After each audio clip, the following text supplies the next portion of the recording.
සුබ සන්ධ්‍යාවක් වේවා ඔබට.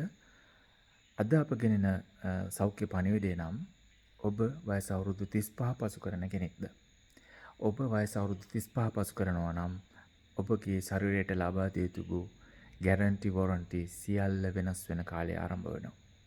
ඒකෙන් ඔබ කළ යුතු වන්නේ ඔබගේ ශරීරය පිළිබඳව හොඳින් පරීක්ෂාවට ලක් කර ගනිමින් ඔබට ඇතිවිය හැකි රෝග තත්ත්වයන්ගෙන් වළක්වා ගැනීම සඳහා කටයුතු කිරීමයි. එහිදී ඔබ පළමුවෙන්ම පරීක්ෂාවට ලක් කළ යුතු කරුණක් වන්නේ ඔබගේ රුධිර පීඩනය.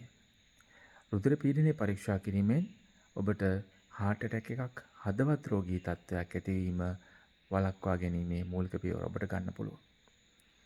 නිතරම ඔබට හැකියාම අවස්ථාවකම රුධිර පීඩනය පරීක්ෂා කරමින් එය සාමාන්‍ය අගයන් ඉක්මවා යනවාදයි පරීක්ෂා කිරීම ඉතාම වැදගත්. ඒ වගේම හදවත් රෝග heart attack කියලා අපි කියන්නේ ඒ සඳහා නිතර පරීක්ෂාවේ සිටීම ඉතාම වැදගත්. දෙවන කරුණ නම් ඔබට දියවැඩියාව වැළඳී තිබෙනවාදයි පරීක්ෂා කිරීම. ඒ සඳහා ඔබ දන්නවා රුධිර පරීක්ෂණ මගින් දියවැඩියාව තහවුරු කරගන්න පුළුවන්. එමගින් ඔබගේ රුධිරයේ සීනි මට්ටම ගැන අවධානයෙන් පසුවීමෙන් ඔබ දියවැඩියා රෝගියෙක්ද නැද්ද, කොයි මොහොතේද ඔබ දියවැඩියා රෝගයට ආරම්භ වන්නේ කියන එක පරීක්ෂා කර ගැනීමෙන් ඔබට ඔබගේ ශරීර සෞඛ්‍ය හොඳ තත්ත්වයකින් පවත්වා ගන්න පුළුවන්. තුන්වන අවස්ථාව තමයි අපි කියන්නේ අංශභාග තත්ත්ව ඇතිවීමේ අවදානම. අංශභාග රෝග තත්ත්වයකට ඔබ ගොදුරු වීමේ අවදානමක් තියනවාද කියන එක ඔබට පරීක්ෂා කිරීමෙන් දැනගන්න පුළුවන්.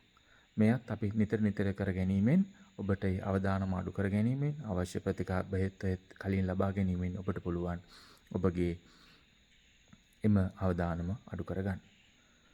ඊට පස්සේ අපිට ගන්න පුළුවන් ඔබ කෙතෙක් දුරට පිළිකාවලට නිරාවරණය වෙලා තියෙනවද? පිළිකාව සඳහා ලක්ෂණ ඔබ තුළ කොතෙක් දුරට තියෙනවද? ඒ සඳහා විවිධ පරීක්ෂණ තියෙනවා. මේ පරීක්ෂණ මගින් ඔබට පිළිකා රෝග තත්ත්වයේ ඔබ නිදහස්ද කියලා තහවුරු කරගන්න පුළුවන්. කාන්තාවන් විදිහට ගත්තොත් විශේෂයෙන් පියවරු පිළිකා, ගැබ්කෙලි පිළිකා ඇති වෙන්න පුළුවන්. පොදුවේ අපි හැමෝටම විශේෂයෙන් ඇති වෙන්න පුළුවන් බඩවැල් ආශ්‍රිතව පිළිකා. මේ තත්ත්වය කලින් හඳුනාගත්තොත් ඔබට ඔබගේ භයානක ප්‍රතිඵල වලට යාමේ ඔබව ආරක්ෂා කරගන්න පුළුවන්.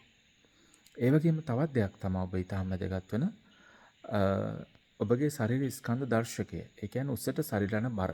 උසට සරිලන බර ඔබ පිහිටවා ගන්න නිවැරදිව පවත්වා ගැනීම ඊටම වැදගත් වෙනවා. ඔබගේ මේ 35න් පසුව ඔබට ජීවිතය ගත කිරීම සඳහා. ඒ වගේම ඔබගේ ජීවන රටාව. ඔබ අපි හැමෝම හොඳටම අහලා තියෙන දෙයක් ඒක. අපගේ ජීවන රටාවත් එක්කම අපේ සියලු දේවල් ශරීරයේ වෙනස් වෙනවා. ඒ නිසා ක්‍රියාශීලී ජීවන රටාවක් පවත්වා ගැනීම ඉතාම වැදගත් වෙනවා. ඒ වගේම ශරීර ස්කන්ධ දර්ශකය උස්සට සරිලන ලෙස පවත්වා ගැනීම ඉතාම වැදගත් වෙනවා. මේ හේතු දෙක අපි හරියට පවත්වා ගත්තොත් අපේ ශරීර සෞඛ්‍යය හොඳින් පවත්වා ගන්න යන්න පුළුවන්. ඒ වගේම තව ඉතා වැදගත් කරුණක් තමයි අපේ ලිපිඩ් ප්‍රොෆයිල් කියන පරීක්ෂණය සිදු කිරීම. ලිපිඩ් ප්‍රොෆයිල් කියන පරීක්ෂණය ශරීරයේ තිබෙන සියලුම මේද කොටස් පිළිබඳව අපට ලබා දෙන ප්‍රතිඵල ලබා දෙන පරීක්ෂණය. මේත් අපිට අවුරුදු 35 ඉක්මවා යාමත් සමගම මාස 6කට වරක්වත් සිදු කිරීම ඉතාම වැදගත් වෙනවා. එමගින් අපිට බලා ගන්න පුළුවන් ඔබගේ රුධිරයේ කොච්චර මේදේ ප්‍රමාණයක් අඩංගු වෙනවද කියලා. ඒ අනුව ඒ නිසි ප්‍රතිකාර ලබා ගැනීමෙන් මේ තත්ත්වය අපිට අඩු කර ගන්න පුළුවන්. එමගින් ඔබ මුහුණ දෙන මේ සියලුම රෝග තත්ත්වයන් වලට යම්කිසි අස්වැසිල්ලක් ලබා ගන්න පුළුවන්. එම නිසා හොඳට හිතට ගන්න අවුරුදු 35 පසු කරමින් යන ඔබ අවසාන මොහොත වෙනකන් නැදී සිටින්න එපා. අවසාන මොහොතේ ඔබට රෝග ලක්ෂණ මතුවන තුරු නැදී සිටින්න එපා.